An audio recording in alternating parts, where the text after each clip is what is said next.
Democrat or Republican, liberal or conservative?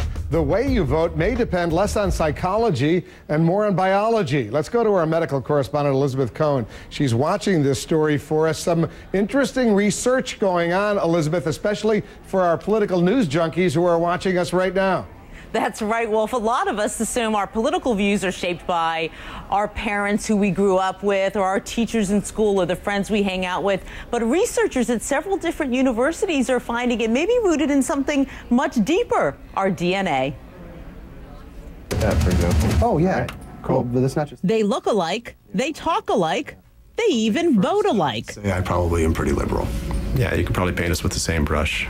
Identical twins John and Charles Robinson say they've pretty much voted for the same candidates in every election since 1984. Are their political views so similar because they grew up together in the same household and went to the same schools? For years, that's what political scientists assumed, that our political views are shaped entirely by the world around us. But now they're finding our political views might be rooted in something much deeper, our DNA. Nature, in some cases, is just as important as nurture when it comes to political behavior.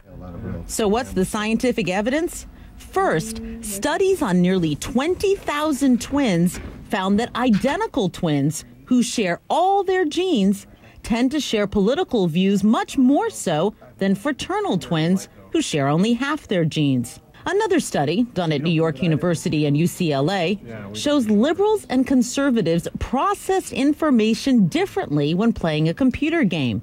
And how our brains work is to some extent governed by our genes. We are finding surprisingly strong results.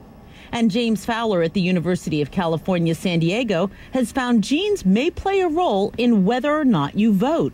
He's just completed research suggesting people who vote tend to have a specific variation of two genes, a different variation than folks who don't vote.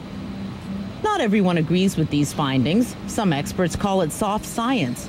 But others say these studies show that to a great extent, our political beliefs are hardwired into our brains.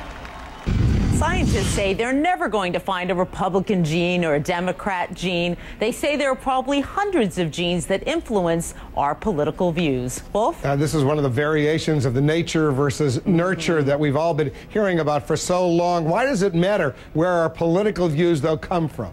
I asked one of the political scientists that, and he said, look, sometimes there's a lot of animus and hostility in American politics, and he's hoping that if we all can come to realize that to some extent we're born with the views that we have, there's no sense arguing with each other until everyone gets mad. You can sometimes just accept other people's political views for what they are. Elizabeth Cohen, thanks very much. Fascinating material, as I said, for our political news junkies.